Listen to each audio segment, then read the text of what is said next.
Volume sounds really good. What's up? And then he falls out right as soon as the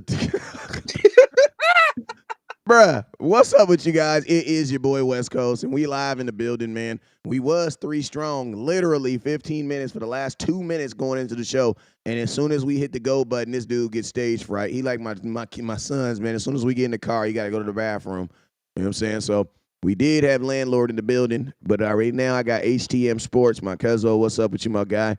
And Landlord is somewhere. There you go. Landlord is somewhere in the building. I'm Chicken here. There you go. So, yo, man, we got the three amigos of Cowboy content, man. You got West Coast Cowboy, Henny DeMore, HTM Sports, and then you got Landlord from Alabama, man. If you guys haven't already, you guys know the jazz. Make sure you guys hit the share button. Make sure you guys hit that star button. And then, man, let's get into some good Cowboy content this morning, man. We got YouTube's connected. We got my YouTube is not. What the heck? It's gonna come on here in a minute. Oh yeah, my YouTube is on here. Landlord, your YouTube is not on here. What the heck is going on?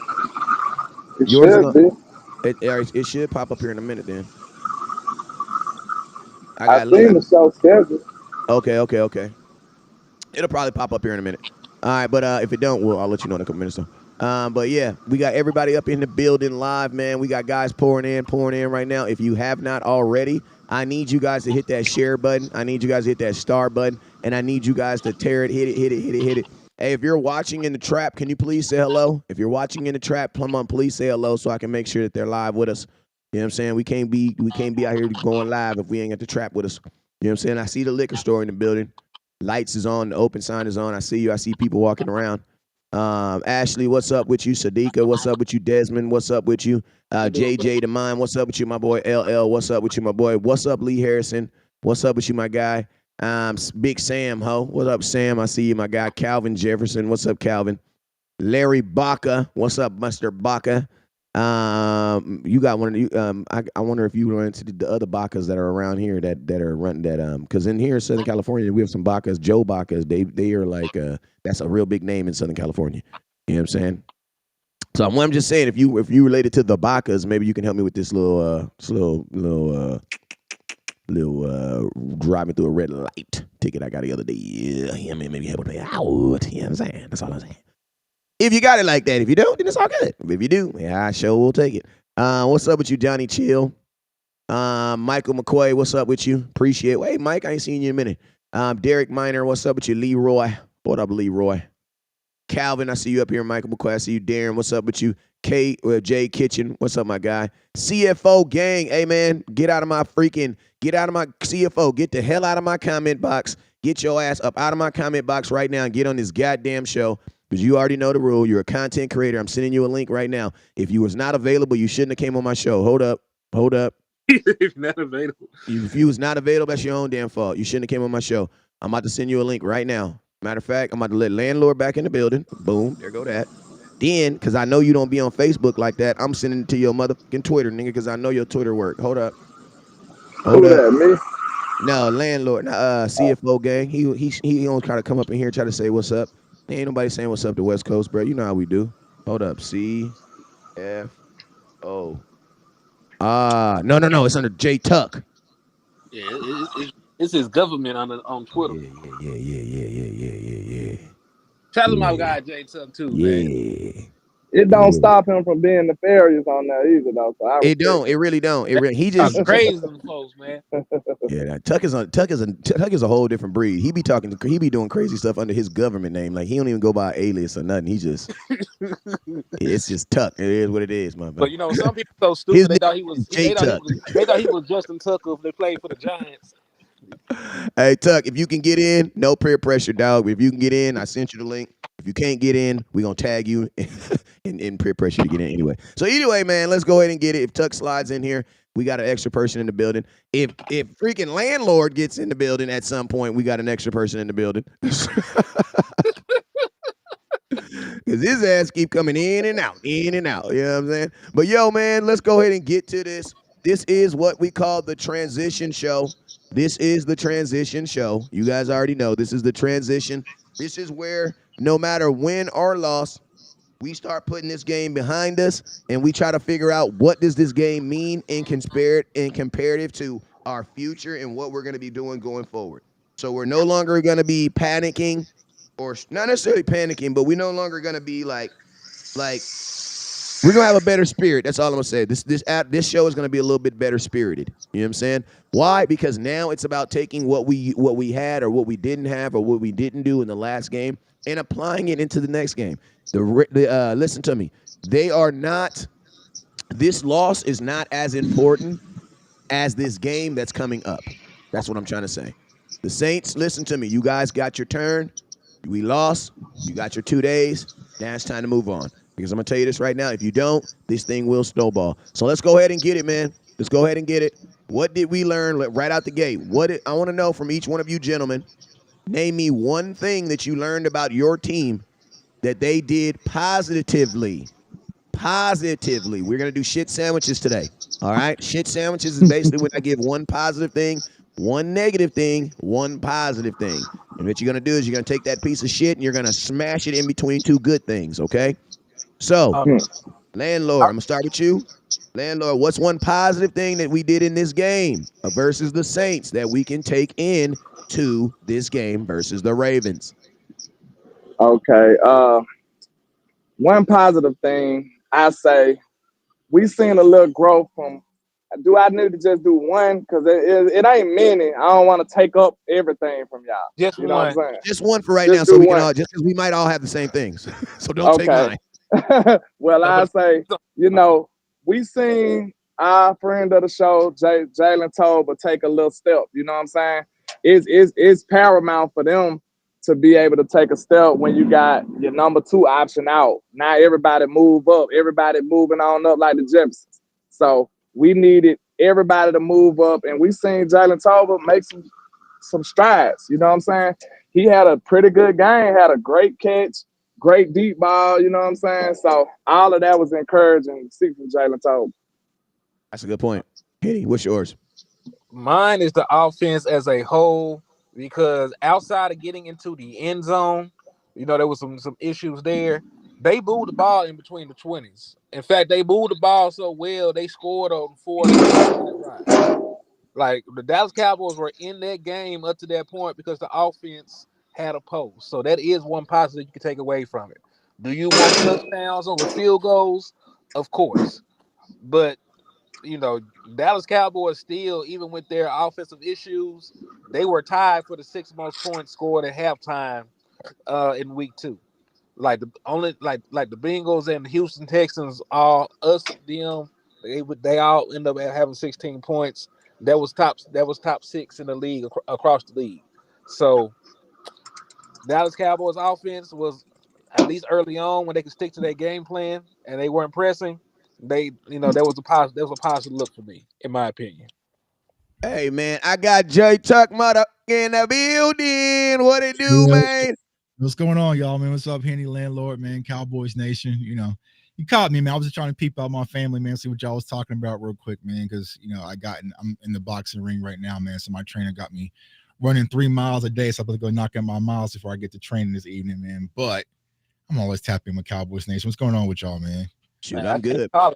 Hey, listen, I want y'all to count the amount of cowboy items you guys see in these videos. Listen to me. Listen, we only at week 2.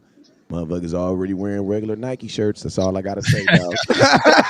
That's all I gotta say, dog. That's all I gotta say, dog. I was getting ready to go for a run. It's only it's only week 2. Motherfuckers already wearing regular Nike shirts. That's all I gotta say, dog. It's getting crazy out here. Tuck, we gonna jump right into it.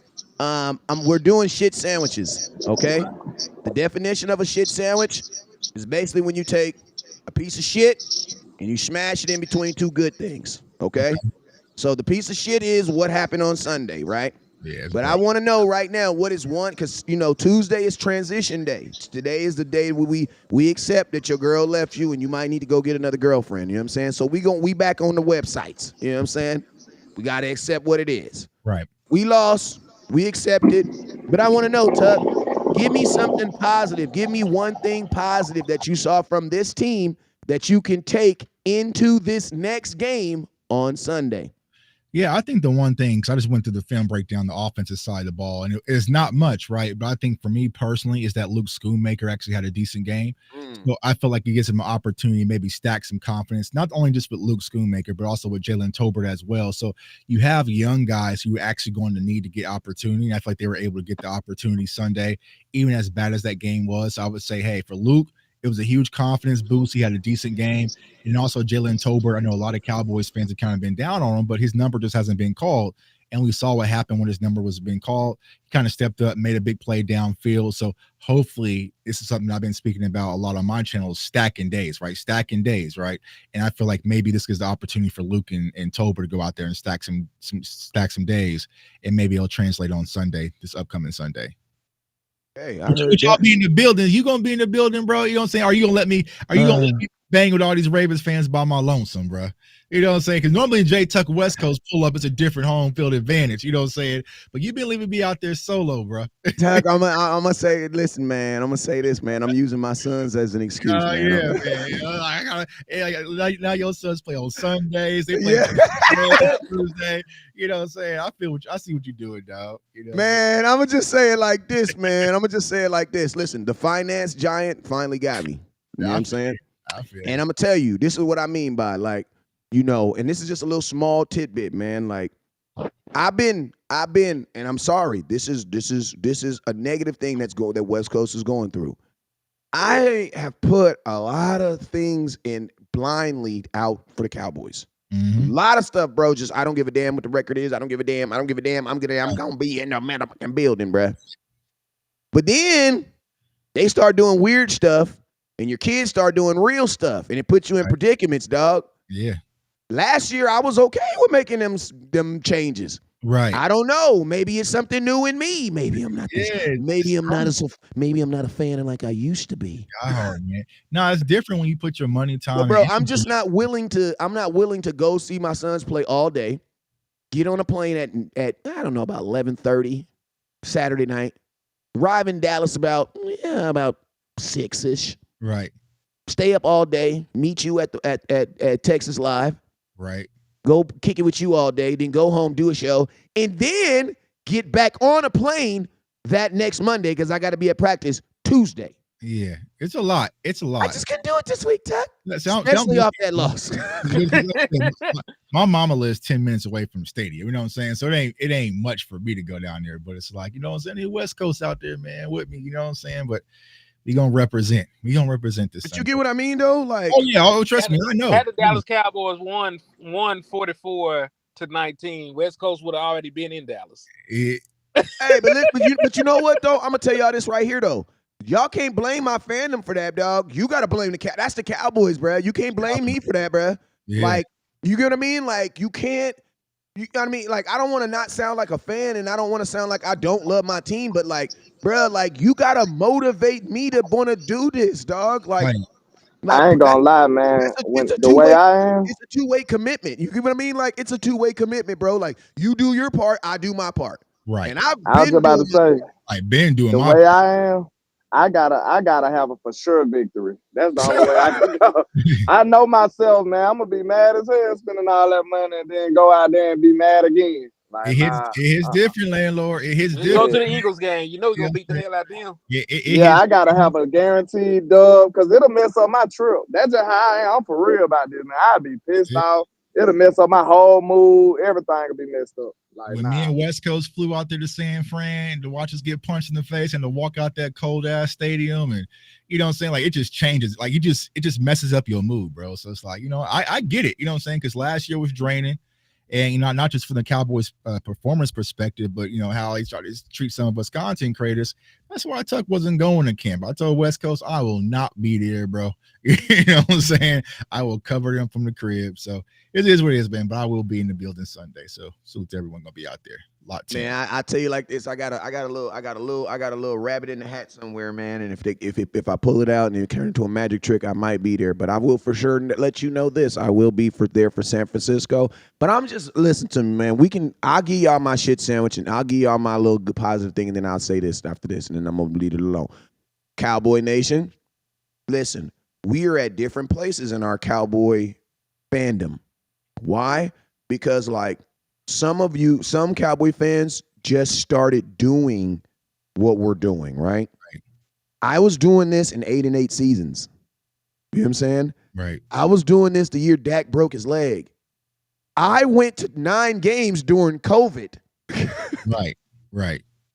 9, dog. Yeah. 5 of them was at the crib. I went to every home game in COVID except for 2. You know what I'm saying? I was at the game when Atlanta was dog walking us, and then we came back. I was at that game. I was in the building physically for that game. I was also at the game when the Cleveland Browns ran 304 yards and Odell Beckham turned around and went all the way the other way. Right. I was at that game.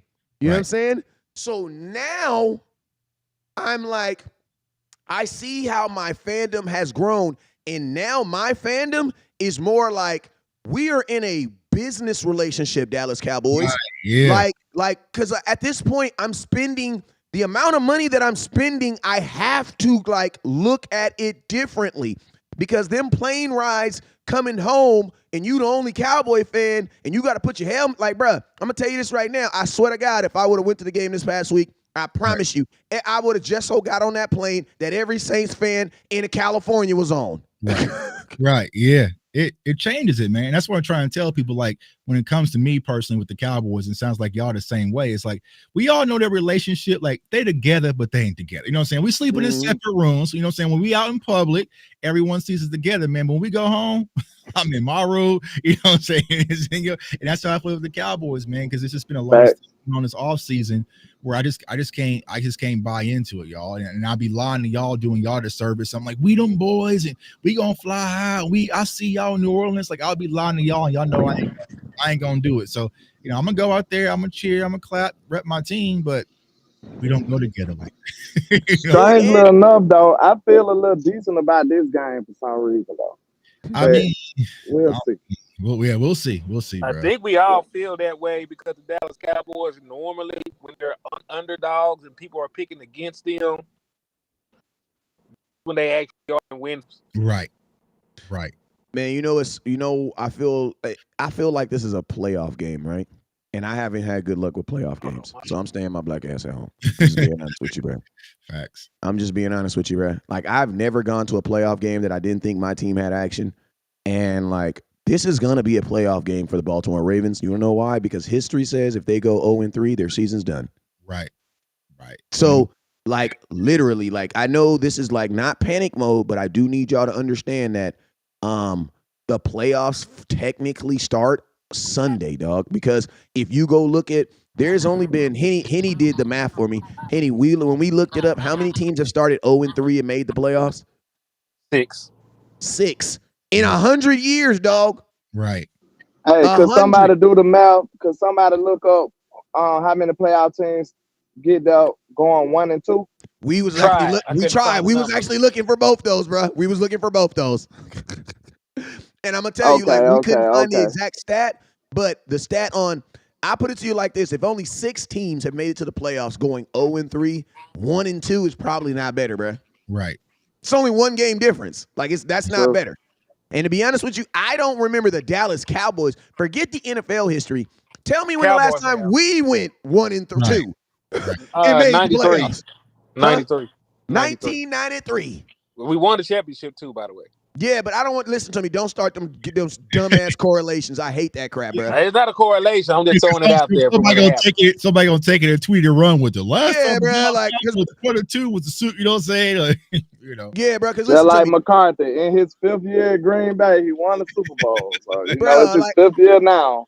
Yeah, it's gonna happen. In California, Dodgers fans, they do the same thing, because I guess when the Dodgers won the championship one year, the Lakers won it. So they had this big old thing. The last time the Lakers won, I'm like, bro, that don't mean that was a coincidence. That was a huge coincidence. You know what I'm saying? But listen, I don't know if I gave my did I give you my point for my shit sandwich? Did I give it to you? No, I ain't heard. Okay. This is my shit sandwich. This is my top piece of bread for my shit sandwich. And that is this: be mad at you want. My quarterback is gonna play good regardless. I will hang my head on that. Good point. Loss, win, Dak is Dak, bro. Mm-hmm. Listen to me. Take out the one interception that your wide receiver falls down clearly on the ground. Dak had an average game, bro. Right. Dak is going to give you the. Listen to me. It is like there is not too many things in life that you can pay for, and it gives you the same results every time. Mm-hmm. And I'm gonna tell you guys this: in business, that's what you're actually paying for. You're paying to actually be able to know what you're getting. Bro, ain't nobody paying for no business to be like, oh man, he gonna be explosive today. He might not know. You're playing for consistency. And I'm gonna tell you this right here: the best thing that the Cowboys going from is this: bad team loss or not, your quarterback's gonna play. Is gonna play good, bro. Right. That was the only thing keeping me optimistic Sunday. I was like, if we can just get a damn stop, Dak's gonna come back. You know what I'm saying? Like I and it's good to have that confidence. You know what I'm saying? Because if we had another quarterback, I'd have been like, we done in the first quarter. But Dak was going to rally back. We were going to score probably that drive before Jalen Brooks fell down. Probably going to halftime down by 8, getting the ball back, right? But it's just like defense can never just stop the bleeding. Like, you know what I'm saying? Like, they just can't. It's the same thing that happened in that Green Bay game. So, yeah, I would take that as well. Like I said, Jalen Tolbert, Jalen Brooks play well. DeMarcus Lawrence is who he is. Micah Parsons play well with the opportunity that he got. But besides that, man, that's all the bread I got. I mean, I want to ask y'all this while I got all y'all here though. So, what's the solution? That's really what I wanted to get to the bottom of. What is the solution for the Dallas Cowboys? And it's the caveat with the personnel that we have, because it's easy to say, well, the defensive tackles ain't playing well. We might need to go out here and trade for somebody else. You know, the running backs finished bottom 10 in efficiency in the NFL this last week. We might need to get another run.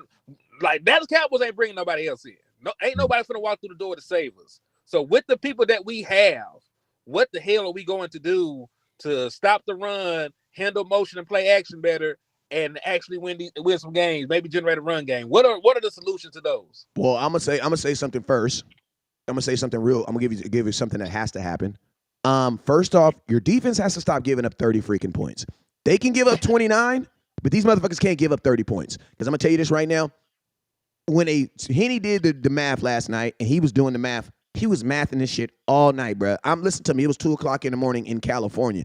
He's 2 hours behind me. You know what I'm saying? So this motherfucker was up at 3, 4 o'clock in the morning doing this last night on Twitter. Shout out to Twitter. That's HTM right there, man. That's what he do. For real. You know what I'm saying? But listen to me. Derek Carr, when Derek Carr, when he's on a team that gives up 30 points, all times, he's 0-3. Trevor Lawrence is 1-15 when his defense gives up 30+ points. Tua attack when he's awake. Lord forgive me. I didn't mean to say that. Lord forgive me. Lord forgive me. I didn't mean to say that about Tua. Yikes! Yikes! Lord, yikes. Okay, I'm gonna just switch. I'm gonna just jump over him. I'm just not gonna do that. You just jumped on 3 niggas. Let's go to the one that really matters. Let's go to the Hall of Famers. Denver Broncos. Peyton Manning. Peyton Manning was 2-6 when the defense gave up 30 points. Brock Purdy is 1-3 when San Francisco, they only give up 30 points too many times, but guess what? When they do, he's 1-3.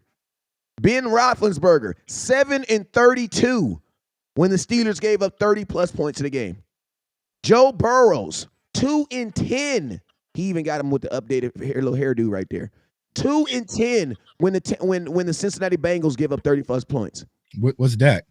Dak is 6-16? Dak is 6-16. If you wanted to know for you Romo fans, Tony Romo was 6-31. So what we're saying is this: 30 is the number, bruh. Mm-hmm. And I'm gonna tell you this right now: in the last 2 games, the Cowboys have lost. How many points did the Cowboys give up?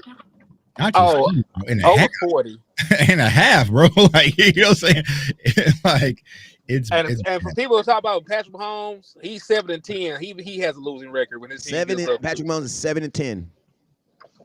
That just lets you know that it's not just easy to score 30 points in a game.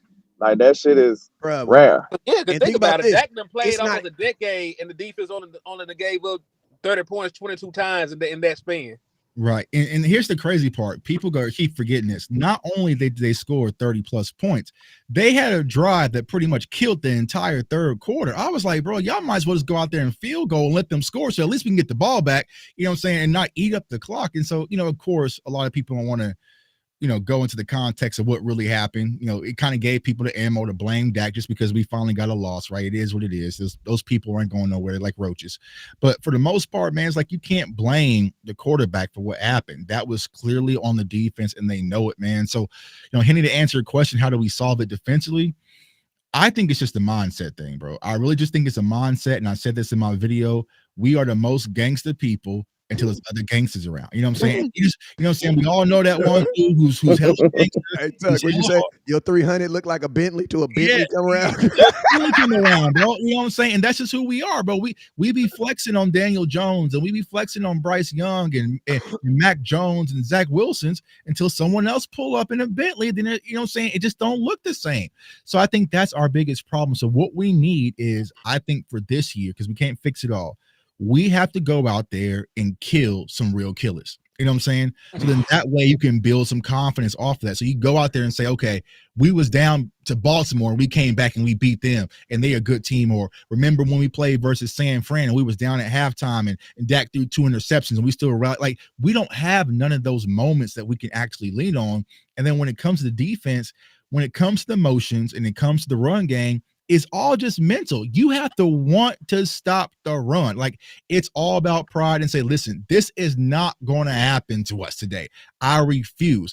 Jordan Phillips getting blown 40 yards off the ball. You know what I'm saying? And Linval Joseph getting, pushed on his ass all game. Like, that is a mindset thing. Zim can scheme it up. He can put you in the proper places. But if you are not going to fire off that ball angry, create your leverage, and go out there after the ball carrier, it doesn't matter what defensive coordinator we get to or blue in the face. You have to want that for yourself. So I think for the Cowboys personally on both sides of the ball, it's just mental, and we got to stop just being soft. Our culture is just soft. Our team's kind of just soft. Like, nobody took that game personal. No one threw a helmet. No one just got some unnecessary penalty because they was like, it was just, they just sat there and let the Saints take their lunch money and run up on their pockets and run up out of Dallas. And you can't have that, because once teams find out you're soft, they're going to do that game after game after game until you show you're not going to allow it no more. Yeah, I think Tuck right about that too, man, because for real, now we already know Mike Zimmer's reputation was he was this rah coach that's gonna cuss everybody out. I don't think I seen that dude cuss nobody out on the sideline. He didn't budge. Man, shout out to Boss, because Boss Cowboy had a suspicion saying that he think he already unsettled when he got in here, and he had to basically, go along and get along to get that job back. And I don't think Mike Zimmer got teeth no more, man. Like, his teeth in a jar at home somewhere, because he went biting, he went barking, he went doing nothing. We thought that he was going to hold people accountable on the sideline, get in their faces and get to cussing and fussing. Did y'all see, even though they lost, we seen Sirianni cussing somebody out. Like, he was cussing them out. Like, what is you doing? Like, we need that type of accountability, man. Like, I know hollering and cussing don't really make a huge difference all the time, but we at least need us as fans, we need to see some frustration. We need to see somebody mad that look like they kept. We already knew, like, when y'all, shout out to Dez, y'all work with Dez, so Dez was a perfect example. Dez was that dude who finna be in people's faces. We gonna be having headlines in the newspaper the next game if we out there getting embarrassed and Dez Bryant was on our team. So we need somebody like that, bro, that's gonna show some passion that don't care about it. Like, screw the headlines when your team playing like crap. The only drawback I would say is this: Chris Richard. Chris Richard did all that, man. And I'm going to tell you this right now. Stephen Jones straight up came out after that Eagles game because Chris Richard was getting on Sean Lee. I think it was Sean Lee and Leighton Vander Esch. He was cussing their ass out on the sideline. If you go look, Chris Richard was on their ass. And you know what Stephen Jones said the very next day in a press conference? That's not he basically said that's not the behavior that we want to display. That's exactly what he said about his coach. Right. About his coach. So to be honest with you, man, like, I'm gonna be honest with you to a degree. I don't think Jerry Jones is talking to these dudes about what they do on their social media and that anymore. I don't think he's doing that anymore. But do I believe that Jerry Jones is talking to these coaches and things like that on how they talk to these players and stuff like that in front of the cameras? Hell yes, I do believe. Why is that, West Coast? Oh, because you want to know why? Because you know why? Sounds from the sidelines. So bruh. You literally listen. You took it out of my mouth. You want to know why? Because the Dallas Cowboys have a camera on the sideline. Right. Think about this. The Dallas Cowboys value the content on the field the same way they value the content on the sidelines when they're sitting down. Listen to me. The Cowboys want you to hear what Dak has to say after he just threw da-da-da-da-da. Right. They want that because I said this. I said, look, bro, if y'all don't want to see fights, if y'all don't want to see stuff on the sidelines, I can fix it. Take the camera off, bro. Right. Just take the camera off. Turn the camera off. Right. The only reason I have a little slight pushback, just a little bit, is because I ain't gonna lie. When we lose, they don't give us sound from the sideline though. Right. you notice that? Ooh, when we win, I didn't notice that. I didn't know that. I haven't noticed that. When we win, we get sounds from the sideline. Yeah, when we lose, we don't get it. Right. No. They don't So do that. that's the only reason y'all. I can see where you coming from with, because that make a lot of sense. Like they want content and they don't want everything exposed, but at the same time, they don't give us time from the sideline when we lose. So I still want you talking crazy. I still want to see all that, bro. I would love for them to hold them accountable and have one when we lose. Honestly, I want to see one when we lose. Cowboys, that kind of speaks to what Tuck and a lot of other content creators saying that, you know, the Cowboys kind of soft. Like, let's see some of that sound from the sideline when we lose. Keep that same energy. Hey, I would have loved to seen it because Dak and CD had a whole conversation on the sideline. I want to know what the fuck was said. Hey, but I'm gonna tell you this though. I do want to kill the narrative that in order to be good, you got to be rah. Because listen to me, we got our ass beat by some very, very nice, professional little white kids from Norco last week, man. It's about it. Like I listen to me. Listen. What I'm saying is this. This is little kid football. I know this is big kid football, but what I'm saying like this. You only need attitude when you're not doing things naturally. You know what I'm saying? The only time where you need that extra gust of like attitude and variety is when guys aren't naturally just lining up and doing their job. Hey, I think somebody got some bad playback in the back. I think it's whoever's driving. I'm about to mute. I'm about to go. There goes Landor. I picked the right one. Yeah, and I'll say this, Wes. I think that's different with us because of our culture. You know what I'm saying? Because here's the problem with Cowboys, and we are part of this too, right? Is K-State a rowdy ass? Are they? Would you think Kansas are they a rowdy ass school? No. But they getting their ass beat too. Yeah, never mind. You know what I'm saying? Never mind, man. Yeah, they get dog walk too. Boy, Vegas beat the fuck out them boys, man. And beat the hell out. I said, okay, yeah, but I'm saying, see that you thought it was me. I was innocent. I was gonna say, but the way that our players are, we spoil them, right? So as soon as we draft the player, right, we give them all the highlights, we give them all the credits, we're buying the jersey, we say they're the next all pro, like we give them everything, right? And then you have a player from the Saints, like Rashid Shaheed is a dog, but most Cowboys fans have no clue who that is. They have zero. So when those guys come into Dallas, you see this glitz and glamour stadium, all this bright lights, they looking at you like you soft and you stand in front of my opportunity to go make a name for myself. And the Cowboys just don't respond, man. So we give them everything. They come in, they got the best facilities, the best of this. You know what I'm saying? We line up around the blocks asking for autographs for players who hadn't even earned it, right? A lot of these players are living off the victories and the sacrifices of the people back in the 90s, in the 80s. You know what I'm saying? Like, what you're saying is they like our spoiled kids. They're like exactly. We work for everything and we gave them everything. Now they don't want to do no work. They're Silver Spoon. It's a Silver Spoon organization where we put all these players on a pedestal and they don't even earn it. They haven't even earned it yet. You know what I'm saying? So you need to have that dog competition mentality. It was like, bro, you need a coach that's like, y'all ain't did shit. We went out there and beat the Browns. Everyone's like, oh, the Cowboys are back. Look at our defense. Look at, you know what I'm saying? Mike Zimmer fixed everything. We gave them all this credit in 1 week. After a week one. I ain't gonna lie. I kind of believe too. I ain't gonna lie. They got me this time. I've been mad the whole year I should have knew better. But you want to believe too. You still a fan. You but want to believe. You know what I'm saying? But see, the problem is they see it and they buy into it. You know what I'm saying? So for me personally, I know last year the conversation piece when I didn't want the Cowboys at home, I don't want the Cowboys comfortable. I want them scared to death for their lives on the road.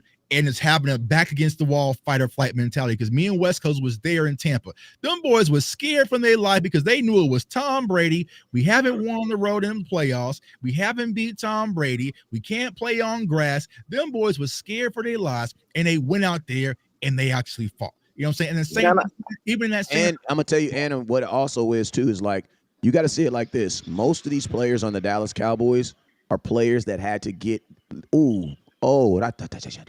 I got a great question for the panel when y'all get done. I know. This is straight from Landry. Thank you, Landry. Thank you. Landry just told me that what's really wrong with these son of bitches is this. Most of these Dallas Cowboy players, if you notice, these are guys that had to fight to get into the NFL. They had to fight to just get there because the Dallas Cowboys don't like world beaters because they cost too much, right? So you taking a bunch of guys who already had to fight. And then in one moment, you made it. And we gave you everything. So it's like a lot of these guys, that transition from like, I don't have to fight for what I got because I got it now is done. Because it's like this. A lot of people know how to fight to get there to the mountaintop. But when you get to the mountaintop, they don't know how to fight to stay there. What's your motivation? Because your motivation is listen to me. If you're listen, when you're in high school and you're fighting to get into college with your grades and da-da-da-da-ding and ba-da-da-da-ding, you're focused, right? Then when you get into college, that mindset has to change because now you're there now. You know listen, I just thought of something real quick. Go ahead, Larry. I just thought of something real quick, no lie. And it might change my whole philosophy. When I'm listening to y'all right now, I don't know what's going on. Okay. I got it. When I'm listening to y'all right now, it's really resonating with me because I'm like, y'all right, we do got everything. We got the glitz, the glamour, everything's super clean.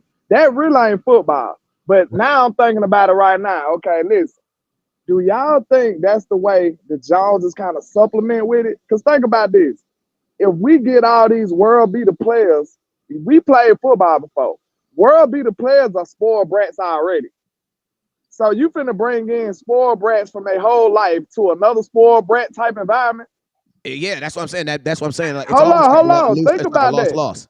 You don't want to do that for real because this dude ain't never heard no in his life.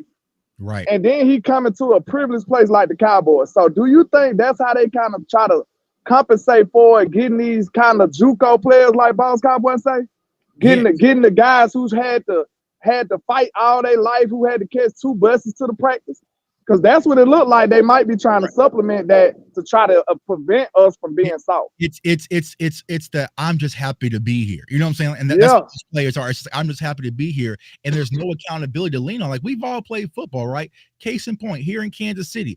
It's hot as hell in the summer here in Kansas City. They don't fly out to California or go down. They have it right here. Watch your mouth. Watch your mouth. But it's nice out there. You know what I'm saying? Mouth. Like, why aren't you back in the day when we played in the 90s? We were down at the University of Austin having practice, but we fly out to Oxnard where the weather's nice. Watch your mouth. Be around the ocean, right? And it's like it's not a dog mentality. Think about the Kansas City Chiefs. At the end of the day, rain, sleet, or snow, when it gets to the playoffs and it's cold and freezing outside, they have that toughness where last year they knew the Dolphins was too soft to come out there and play in Kansas City. We don't have that. We play in a comfortable stadium. It's inside. The visiting locker room is nicer than what a lot of these teams have at home. Our fan base going to be sitting on the ass on third downs anyways. Like, it's just a very country club society. And in the football mindset, you think softness. You know what I'm saying? Okay, I got a great question. I want to say this real quick. One last thing we land the plane. Go ahead. We all play football where we see them dogs from the hood who ain't got nothing, and then you see them teams that got the Nike bags and like you looking at them as they soft, and we got to go take everything from them. That's how teams look at us as the Dallas Cowboys. I just got this one statement. Tuck, if they stop coming to California after this year, I'm gonna whip your ass.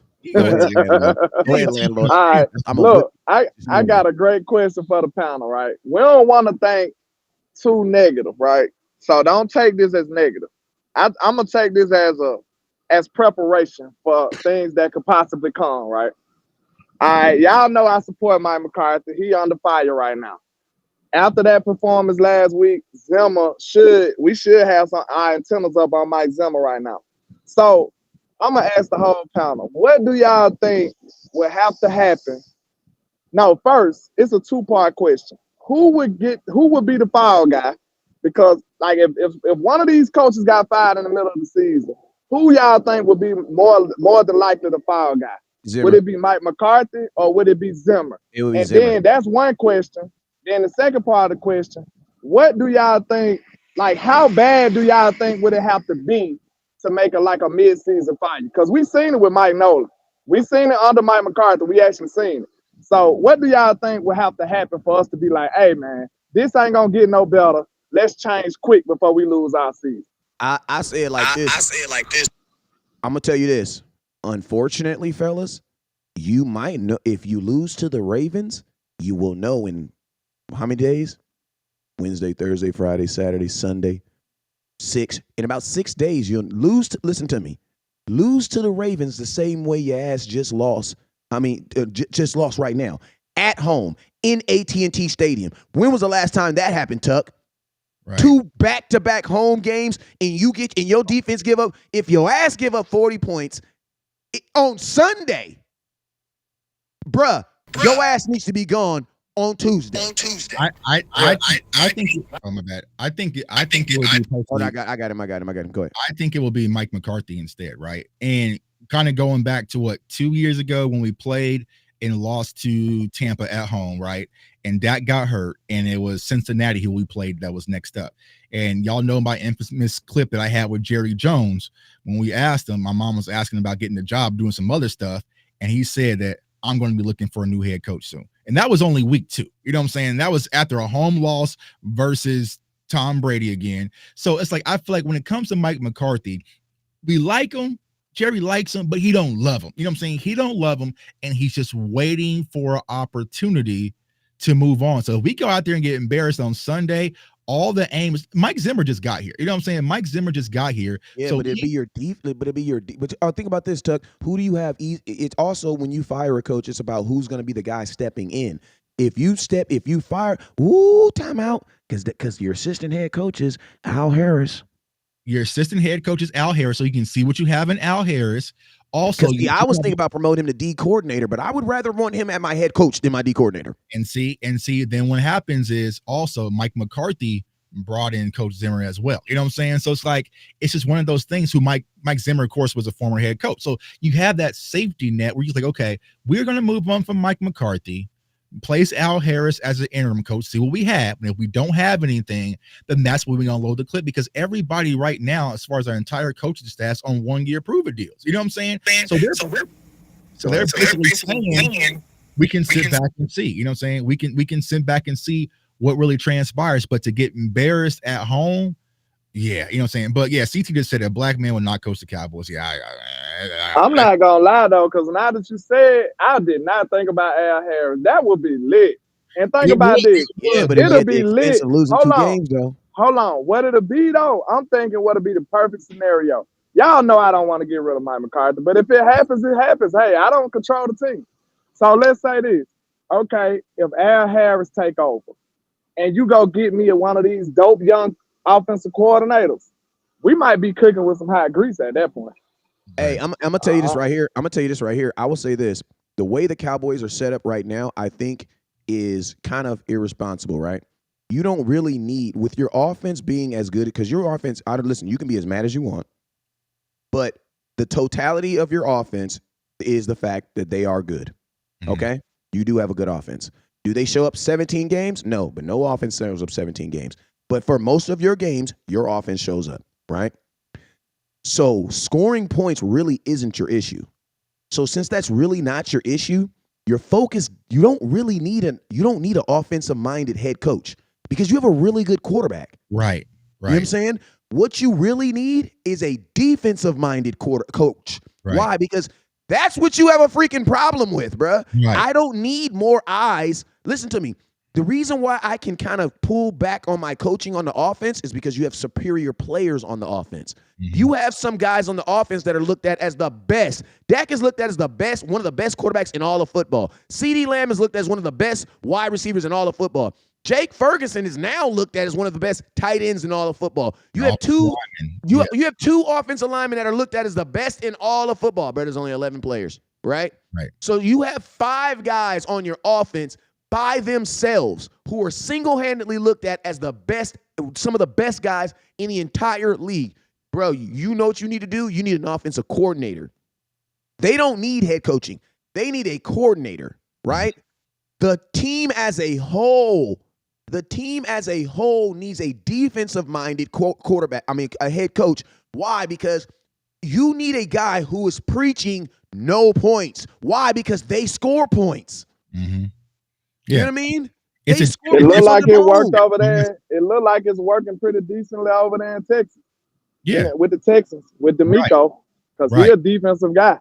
You know what I'm saying? And think about that. It establishes the identity of your team. When you think about the Texans now, you think of toughness. You don't even think about the offense. They got their offense. Oh my God. When you think about the Texans, you think about that's a tough-ass team under D'Amico Ryans. You know what I'm saying? So those are, like, even with the team about to play, like, they don't really have an offensive-minded guy. I mean, Todd Monken, he's cool, but the Ravens are a defensive organization. Like, defense is first. Steelers, defense is first. Like, it changes everything. At the end of the day, I know as long as I have Dak Prescott and 88 out there, I can score points, bro. I can score points. But can I stop teams from scoring? And it's just to your point, too.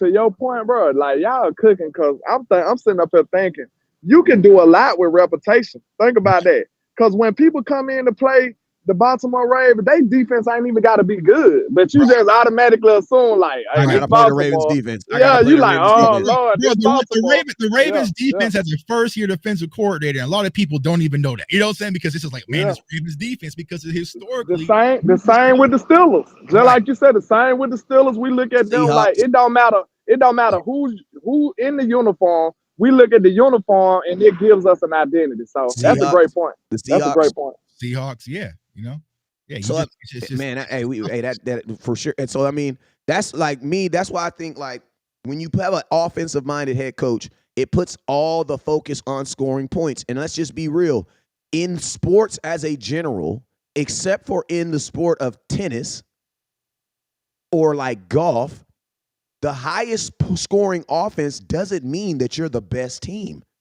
Hold on, Wes. We got to have a moment of truth. We just told you what the other ops uniforms say to us. I want to ask us as a panel and the chat, what does the Dallas Cowboys uniform say to you? That means you're playing on Monday Night Football or Sunday Night Football. That's what I think it believes. When you see the Cowboys, that your mom's going to be able to sit at home and watch you play no matter where you play in the United States. And that's the problem, landlord. We have no identity no more as an organization, not even as a fan base.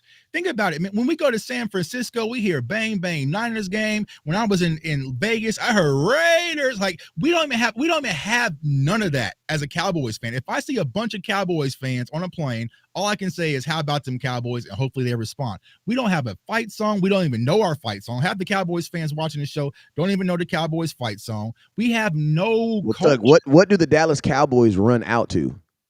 Man, you know, he's a maniac.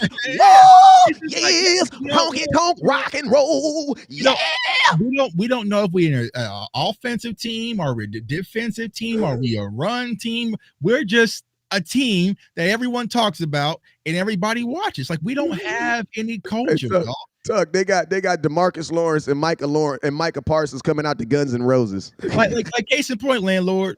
They can't even vibe to that. Go ahead. I'm serious, bro. I'm serious. Draft someone like Trent Simpson, you can be like, oh, he looks like a Raven. You know what I'm saying? When the Steelers drafted what's the wide receiver? Pickens, he looks like a Steeler. You know what I'm saying? Like, he looks like their mold. With Cowboys players, we draft a little bit of this, a little bit of that, offensive lineman possibly. You know what I'm saying? Like, we just don't have an identity. And you know Dolly Parton. We walk up to Dolly Parton and think we about to get things cracked. Hey, Chuck, we actually do have an identity, though. Want to know why? Wait a minute, dog. Hold on. We Hey, gotta real quick, let that let me say- marinate let me for a say- minute. Let that I- marinate, bro. That let me say- man said we walking out the Dolly Parton and we think Dolly Parton. Hey, but listen to me. Now, Hey, think listen. about it. Y'all play football and the opposing team is coming out to some Dolly Parton Thunderstruck. You For like, real, bro. If you've been to the stadium, bro. Listen to me. If you've been to the stadium, you know that everything in that stadium appeals to the fans and not to the damn fans. I mean, to the players. The only thing that they do that's kind of like turned up and just blew all of our minds is when they had Big X the Plug freaking do that, welcome to Texas, and they only play that one time, bro. Right. Yeah, they don't do that. You know what I'm saying? Remember when we played Philly a few years ago and they had Meek Mill come out and perform and walk them out the tunnel? Like we don't do that. San Francisco coming out with the big ass boom box. Like it sets a tone. Like people don't understand that if you never played the game. Stuff like that. Think about the opportunity we missing too. Because we the Cowboys, we can get any artist we want. Any artist. You know what I'm saying? We can get any artist we want to turn up the fans, to turn up any artist. If I say, listen, can y'all walk out the Dallas Cowboys? They'll be there tomorrow. You know what I'm saying?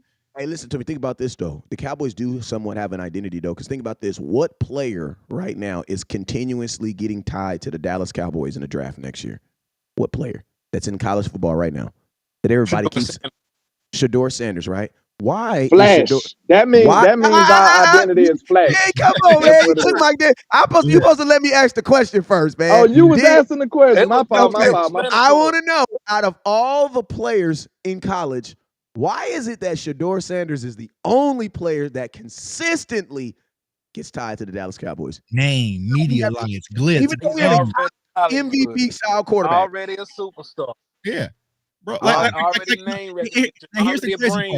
here's the crazy part that people don't know, right? Why do we run out the Thunderstruck? Do y'all know why? Because the fans. No, not because of the fans. And if something, my wife watches the show. They have the Dallas Cowboys cheerleading show on Netflix, right? And she loves that show. There was a lady who picked that to be the song for the Dallas Cowboys like years ago, and that has just been our song since then. And that's why in 2024, Dak Prescott and them are coming out to Thunderstruck because some lady with the cheerleading squad had picked that song. Bro, we gotta start a petition today. Hey, bro, that gotta change, bro. That gotta change, bro. I've been trying, bro. That gotta change. People don't understand. For real. Hold on. Everybody here right now, bro. You look, we got the Twitter GOAT right here, J Tuck. We got the Facebook GOAT, West Coast Cowboy. We gotta make this happen, bro. This gotta change, bro. It gotta change.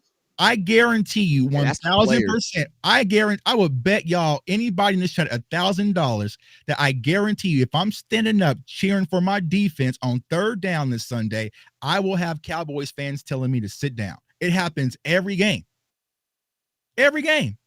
It'll be third down. I'll stand up. Let's go, Cowboys. Let's get up and stop. Let's go, y'all. Hey, can you sit down front? Tony Dorsett, sit down. I can't see. By Cowboys fans. Yeah, it's a different. That's ridiculous. It's ridiculous. I put it on camera before. It'll be third down. Everybody's sitting down. You know what I'm saying? Hey, but I'm gonna tell you the problem though is I'm gonna tell you what the problem is though. Not even the problem is this. The games that really, really matter, the real ass Cowboy fans, a lot of y'all stay at home. Yeah. So listen to me. We just can't blame listen to me. When we was at the freaking at the damn Green Bay Packer game that one time, and it was way more Green Bay Packer fans, and them people was getting mad at you because you was gonna sell your tickets. I didn't mean to put you out there like that. Yeah. But he didn't know because he went to the game. But I'm just saying, how y'all get mad at him because Green Bay Packer fans want to buy his tickets that the Cowboy fans don't want to go to. Right. I ain't gonna lie to y'all, man. Y'all making me feel bad right now. I'm gonna have to go to more games, bro. I'm gonna have to go to more games. But I'm just being real though. I'm just being real though. Because I feel like it's my fault now. Like, fuck that. We gotta crank up in the stadium, bro. I'm sorry. At least for playoff games, dog. At least for playoff games. Here's what I'm trying to tell y'all though. In your defense, landlord, they won't let you crank up at your stadium. Cowboys fans are far more lit on the road. I have way more fun on the road. I have 1,000% guarantee. As much as some people hate me, I would have much. But West Coast, I'm not doing it. I would have more fun going to the link with a bunch of Cowboys fans, where you can be turned up to the max out there in Philly than I can at home. Bro, like, people don't understand it. Like, it's a different environment. The real Cowboys fans like us who care about this team, who bleed it, we're priced out to the standing room only section. So we can't even have an impact on the game. But where I sit, it's doctors, it's lawyers, it's people who rent out their seats. They're not there for the game. It's just extra. And you got to say it like this, right? The way the stadium is flipped now, because in the old stadium, the rowdy fans were lower. They were lower to the stadium. Right. But the way Jerry did it is Jerry made it that the 100 seats are always going to be expensive, because that's where you can see the best viewing, right? So to be in a 100 seat, you're going to have a little fetty already, right? But in most stadiums, they put the suites at the top. Why? So that you can see the whole da-da-da-dang. Jerry, and it actually is pretty smart, because it's a really good experience and you can charge way more. He put the damn suites on the damn floor. And in the between the 100 and the 200 section. So you have expensive seats between 50. I don't know how much them suites is, but I know Dez paid like 50 bands for one, and I know he's getting a discount. So I'm pretty sure those things. Listen, they're enough. They cost so much that only like businesses can afford them. They're not so that like you and the homies can go get them. Like some stadium, like you can go to Minnesota and 12 dudes can put $1,000 in. Y'all got a suite. That's not happening in Dallas, bro. You have to be pre-ordered. Like, that's not happening. I was on a waiting list for 3 years before I got my tickets. Like that's not happening in Dallas. Like them suites are ridiculous. They think about it. We don't have a dog pound. We don't have a black hole that's right there and rowdy. It's not like Kansas City where everybody's just going crazy. So our culture is just. You want to know why too? I'm gonna tell you a reason too, Tuck, is them tickets in those areas, like in the black hole, right? They won't even sell you tickets. When I was in Oakland, we went to that game. I was in tickets be above the black hole. You can't, but they're not gonna give you tickets into the black hole. They're not gonna give a Cowboy fan ticket. They're not gonna do that. You can't. The same thing like when I was in San Francisco. You know what I'm saying? Cowboy. But if you're a Saints fan and you're coming to Dallas, you can sit anywhere you want, bro. Anywhere you want to and be cool. Yeah, I ain't gonna lie, bro. This conversation is so deep. It's pissing me off, bro. Because I love that. Hold on. I love the fact that they won't sell you, because it's certain stuff you shouldn't sell out, bro. No, you will not sit in the black hole. I love that. On my life, but tell them this. Guess where a Cowboy fan can get the cheapest ticket in AT&T Stadium? On the visitor side. On the visitor side, right? Yeah. You can go on the opposing side and get a cheaper ticket. And someone just posted it, right? You can't even tailgate in the parking lot of AT&T. So case in point, when we were in San Francisco for that playoff game, and I had to walk from the parking lot to the stadium and had all of those bang bang Niner gang flags, and people was playing E40, like it was intimidating as hell. If you go to a Cowboys game, you get in the parking lot, you're not gonna see nobody because ain't nobody there. You don't see the hard hitters. You don't see the heart, but once you get past that grass, bro, there's nobody else in that parking lot. I had to walk through a sea of Niners fans, and I was like, shit, Tuck, you know what I'm saying? Like, I kind of clinched up a little bit, you know what I'm saying? Because I was out there solo. But you can't even tailgate in the parking lot at AT&T Stadium. Like, it's crazy. You can't barbecue at a certain time. You can't have your music up a certain level. Like, people who don't go to games don't understand, and this impacts everything. It impacts the culture, y'all. Because once people get to that game, they're comfortable. I mean, we was there, the Green Bay game, right? West Coast had an event for Cowboys fans and players. There was Green Bay fans there. Facts. There was Green Bay fans at the hotel for the Cowboys meet and greet. Facts. Comfortable. You know. Hey, and I'm gonna keep it real with you. There is always a healthy amount of opposing fans at my events. I don't know why that is, but there's always a healthy amount of fans. If you go to a Cowboys tour the stadium, opposing fans. So Eagles fans could go to our stadium and take pictures on the field and do what. It's just everybody comes in. It's like it's just a soft culture, and it's reeked down to the players where they're just so comfortable with everything. They don't have to go out there and take nothing. I'm not gonna lie. I just did a tour of the stadium like a couple of months ago, and there was a Washington fan in there. Yeah. No lie. He was with us on the tour. On the field, tossing around the football, probably taking photos. You know what I'm saying? Talking about F the Cowboys. Comfortable. You know what I'm saying? So it's just the culture, man. I just don't understand it. And I think the thing that hurt me the most was when I went to San Francisco. Here are two dominant teams in the 90s, but how did they keep their culture and their toughness, man? Like it was crazy in San Francisco. I literally had Jerry Rice sitting like 3 rows in front of me, hyping the crowd there entire time. They had Jerry Rice looked like a regular ass fan, bro. He got them like cheap. he was literally 3 rows in front of me. 49er gloves that you He buy. was showing rings. He was taunting me like Jerry Rice, the GOAT, right? 3 rows in front of me, talking, shushing me and everything. They had a DJ who was going crazy all game. Yep. Every time Kittle caught a first down, you would hear that stone cold glass breaking, dun dun dun dun. You know what I'm saying? And it's another San Francisco 49ers first down. Who? Like, bro, I was just like, bro, where am I? I don't have none of this. All we have is Zeke, Deuce. Like, we don't have no culture, bro. It's been stripping away from us from the Tom Landry era, and we just haven't been able to get it back. And it's very country club. It's very. I ain't gonna lie. We just established that our culture is screwed. Mm-hmm. We got to build another one, bro. I think we the ones. I think it's up to us.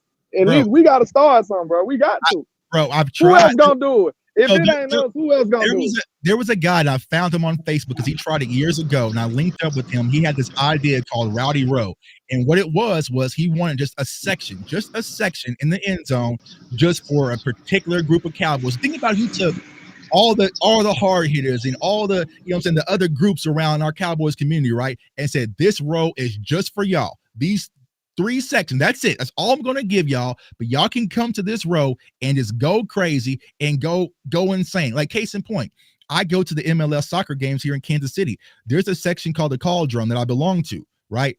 I go in that section. I have my own interests. If you dare come over in that section as an opposing opponent, you will get kicked out. You can't come over there. You can't wear no other colors. That is strictly for the hard-hitting fans. You can cuss, you can scream, you can do what. And that's at a major league soccer game. You know what I'm saying? But the Cowboys fans don't want that, bro. It's very Hollywood. It's very, you know what I'm saying? It's just not what we need to create our true home field environment. I guess I'm spoiled because I come from Kansas City and I see it where it's like rain, sleet, or snow. Them Chiefs fans are up every game where you can't even hear the person next to you. You know what I'm saying? Think about this. Most of this stuff, it sounds like it ain't bad stuff. It's just not. It's not going to correlate to wins or a good football culture. That's the problem. Glitz and glamour ain't synonymous with football.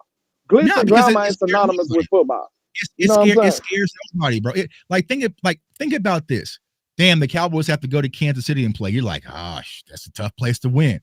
The Cowboys got to go into Philly, man. Shoot, it's going to be, you know what I'm saying? It's going to be crazy. I'm not sure them Eagles fans are crazy. The Cowboys get to play at home. Everybody comfortable. Everybody comfortable. You know what I'm saying? Everybody's comfortable coming to AT&T, and that's the same thing on the field. So last year, what I'm trying to say, we don't have a real home field advantage. Granted, we play better at home because we were playing some softer opponents at home, but it's not a true home field advantage where it's like, you got to come into Kansas City and beat Pat Mahomes. That's not happening. So it sinks down. I've seen it where the Chiefs are in a close game, and once that stadium gets rocking, I kind of just see the opponent just shrink a little bit in clutch. You know what I'm saying? Because the crowd is shaking, everything is shaking, and the players on the field, they believe we don't lose at home, bro.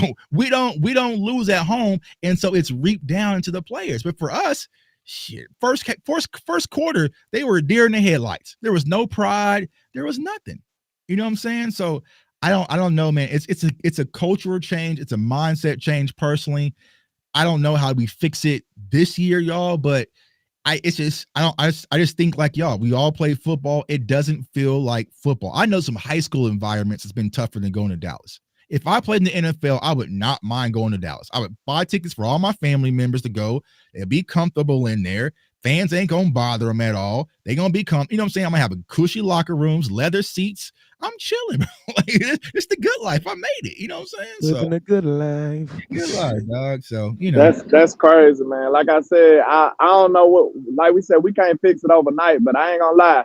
I feel like we need to be on like Operation Build the Culture again. Because that sounds terrible for our football, though. I'm not gonna lie. Bro, I've been trying for years. Like I said, 1,000% guarantee you this Sunday, I will be told to sit down.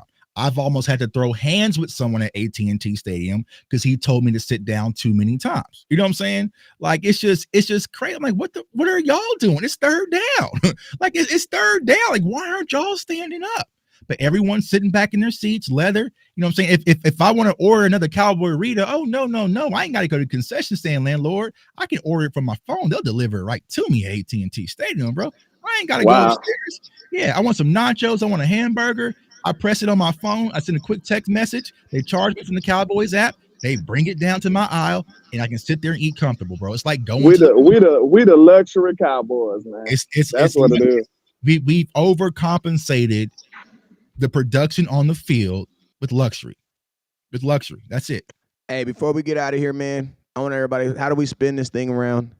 How do we let's finish this shit sandwich. This is the bottom piece of this bread. How do we get through this, man? Because I'm gonna tell you this right here. The one thing I do know is this: can you win a game that matters? And that's what Sunday matters. Because 1 and 2, you'll get saved by the Giants the very next week, though. But then it gets ugly. You got the 49ers. You got a bunch of Pittsburgh who's looking. I don't give a damn what their offense is playing. Detroit. You got a bunch of crazy. It's gonna get crazy, bro. So Cincinnati. Houston. How do we put the bun? How do we get a dub this week, man? Real quickly, let's go. I'll get into it this week when I go through the scouting report. Basically, you just got to grow up here. you just got to line up and say it's just not going to happen this week. Like, I don't want to hear anything about scheme or anything. You know what I'm saying? You just have to go out there, grow up here, and say, I'm tired of getting ran on, bro. Like, when are you going to get to the point where you're tired of getting ran on and punched in the mouth and bullied? You know what I'm saying? So do something about it, right? It doesn't matter if Zim goes into a 3-4 or a 5-2 and play the bear front or a 4-3. It doesn't matter. You have to want to go out there and say this is no longer happening, because they're damn sure going to test it. They're going to line up behind 3 tight ends, and they're going to run downhill with Derrick Henry. And then when they tire Derrick Henry, they're going to toss outside and get Lamar Jackson. Like, they are going to test your gangster. So it's time for fight or flight when it comes to the Cowboys, and we'll see what happens, man. But it should make an interesting, game Sunday. I'll say this right here. From what Tuck was saying, man, I feel like they're gonna just have to man up for sure. Like, this one of them games, we gonna have to take the fight to them. And like, I've had debates, like not debates, but discussions with Boss Cowboy. We talked about like what side of the ball got the most gangsters. And I think both of us said we think it's the offense. I know defense sound like it, but I think the offense got the most gangsters on that side. So when we start the game, I don't want to see the defense, bro. I want to see the offense out there first. I want the offense to set the tone. I do not want to see the defense coming out there trying to redeem themselves from what just happened last week. I want them to be playing with a lead. And first and foremost, another thing, I want to make sure that I don't want to see Deuce this game. This ain't a Deuce game, bro. We need Ezekiel Elliott being physical with these linebackers, making them think twice when they coming down here to tackle him, bro. Like, real talk, I don't care how many yards he gained. It's just gonna be a tone setter in my opinion. I need Zeke to be the one that's leading the way. And I don't, like I said, if we ain't gonna get no rushing yards anyway, I want Zeke to be punishing people. I don't care what it, you know what I'm saying? I'd rather see that than seeing Deuce getting pummeled by these linebackers. Like, I don't want to see Deuce going up against Patrick. What's his name? Roquan Swift. I don't want to see that. I don't want to see that, bro. I don't think nobody want to see that. I just feel like we need to be physical. We need to come out here with a physical mindset and take it to the Ravens. And don't let the defense go out first if we can help it. Let the offense go out there, get a touchdown, and play with the lead. We all know we play with the lead. That's what we do. As a Cowboys team, we are better playing with the lead. So we should never defer ever again. Let Dak and them go out there and set the tone and play with the lead. This is what I say. First, on the running backs, Cowboys made a conscious decision to pick Ezekiel Elliott over Derrick Henry. Solidify that decision. Solidify that by your play calling and by his utilization in this game. Ooh, big word. You know what that solidification means. Solidification just basically means this, is when you lay a foundation and then you lay it down and it solidifies and it settles and it's confirmed. You know what I'm saying? You made the conscious decision to say, hey, we're not even going to call Derrick Henry, but we're going to bring Zeke back. Right. So since you made that decision, show us that you believe in that decision by your actions. And the actions are what? Letting him play. Mhm. Number two, I'm going to tell you the number one thing the Cowboys can do in this game that will be so much different than what they did in the last game. How about just letting the best players play? There goes one thing. There goes a thing. Like Demarion Overshawn. Hey, Demarion Overshawn. This is what happens, bro. When you get 11 tackles in a game and you're like second on the team in tackles, they punish you. So this game, get 10. Okay? Right. Get 10 or get 12. Just don't get 11. Because if you get 11 tackles, they're going to bench your ass again. Listen, I don't know why Demarion Overshawn only played 18 snaps in a game where we had a running back who had 3 touchdowns, bruh. Like, he was all over the place. The only time that we have been successful against the Saints is when we put a linebackers like spy type guy on him, and that's when we used Jordan Lewis and Jalen Smith when they came to Dallas the last time, and Jalen Smith smacked his ass. Mm-hmm. That's the only time we were successful against that type of player. Mm-hmm. So you explain to me why. Listen, life is too short. Don't explain to me why D. Clark played more than Demarion Overshawn. Just don't let that shit happen again. Right. You know what I'm saying? Right. Best players need to play. And the same thing as safety as well. And then, exactly. And then why is Bell, who was looked at as one of the better players in the NFL last year, get 5 snaps, dog? Like, what is going on, Zimmer? Listen, stop the experiments, dude. There's stuff that was already working before you. Let it continue to work. I don't need you to fix, like, you know what I mean? Like, there's nothing wrong with Demarion Overshawn. Let him play. Right. Yeah, I don't need you experimenting with him. Let him play, dog. You know what I'm saying? He was here before you. He looked nice before you. He gonna be nice when you leave. Let him play. Bell was already nice. Let that dude play. And then on the offensive side of the ball, we had a heated debate about this yesterday. I don't give a damn. I'm bringing it up. 39 attempts. Motherfucking CD Lamb better have more than 7. And Dak, I'm talking to you. Mm-hmm. I don't give a. They can double team, triple team, 4 team. Huh? Just tell them to come back. 4 team. I personally don't give a damn. You want to know why? Because at $34 million and the faith that I have that my guy is better, bro. Mm-hmm. I do not care. Double teams are not a reason not to throw him the damn football. Just like I said on the defense, the best players got to play. On offense, the best players got to get the opportunities. And that is throw the ball to CD Lamb, bruh. Mm-hmm. 7. Sure. Listen, you gave 9 targets to Jalen Tolbert, who I love, and CD Lamb got 7. Mm-hmm. I don't like the same thing you said about Zeke, landlord, and I caught you slipping. That's why I'm emotional right now. Because the exact same thing you said about Zeke. If we ain't gonna get no yards anyway, I want to if we ain't gonna get nothing anyway, throw it to CD Lamb, bro. Right. Give it to CD Lamb, bro. If we gonna live and die on, I would rather take a 4th and 4 double team to CD Lamb than a 1-on-1 with a rookie. Mm-hmm. Let me live and die by that $34 million receiver, bro. That's them is just simple stuff, bro. Yeah. Simple stuff that we could do. Yeah. Common sense, bro. Mm-hmm. That's my one knock about Dak. He's too trusting. I agree, you supposed to trust your teammates, but sometimes you can't trust them. You know what I'm saying? Thank you, bro. Like, all right, bro. Like, yeah, it's 4th down. Nah, like, not Tuck, you have multiple. You have kids. You have multiple sons, right? Right. If something breaks in your house right now, right? Think of something that breaks in your house, right? Something just broke. You're driving home. Something just broke in your house. I don't know. You have a degree. You'd be like, hey, you know what? You know, I need my son to pull the car out and move it. You're not gonna call your little son and have him do that, right? Right. Because you know he can't handle those types of things. Right. You know what I'm saying? But you'll call your older son. That's what we're saying. Like, neither one of them have a license, but it's like, I think I trust him and his skill set. My car, then my younger son. And and listen, at $34 million, he said that he is going to step up in those moments. Mm-hmm. Yeah. And you gotta give him those moments, bro. You cannot rob him. You can't just be like, oh, they're double teaming him, we're not gonna throw the ball. No. Then and I said this yesterday, I said, Tuck, if you're not gonna throw the ball to CeeDee Lamb when he's double coverage, he's not a $34 million receiver. Because listen, you can go be $20 million and just be 1-on-1.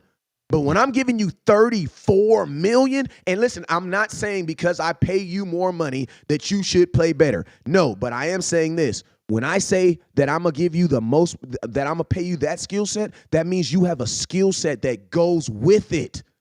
He's not a $34 million receiver that really plays like a 20.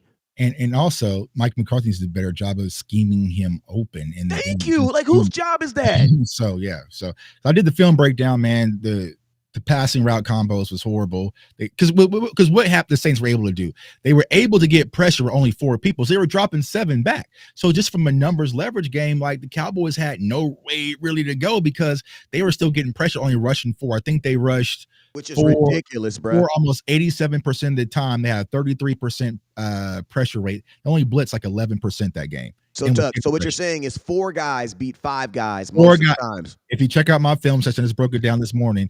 4 guys was whipping 5 guys' ass all game. All game. Crazy. 4 on 5. Yeah. Hey, listen, spam CeeDee Lamb. I don't want to hear this no more. Let's give him the ball, bro. This is my last thing I'm going to say. Listen, Dez Bryant caught 76 touchdowns. I would say 50 of those touchdowns, he was jumping over somebody, bro. You know what I'm saying? Listen, give him the ball, bro. Hey, man, Tuck, it has been a pleasure. Hey, give me 1 minute. Work for me, bro. Got maintenance knocking on the door. But listen, this has been a fire-ass show, bro. I love these impromptu shows, man. I love these shows, man. You got good content coming out. Listen to me. We love our Cowboys, and we definitely believe that our Cowboys have a path to victory. But at the same time, we feel like this as Cowboy fans. You have earned the right to tell the truth, and you, as a fan, has earned the right to listen to the truth. Right. You feel me? And that's what it is. You know what I'm saying? Tuck, well, let them know where they can find you at, my guy. Yeah, man, I 1,000% agree with you and appreciate y'all, my dogs, for letting me jump on real quick and then prompt.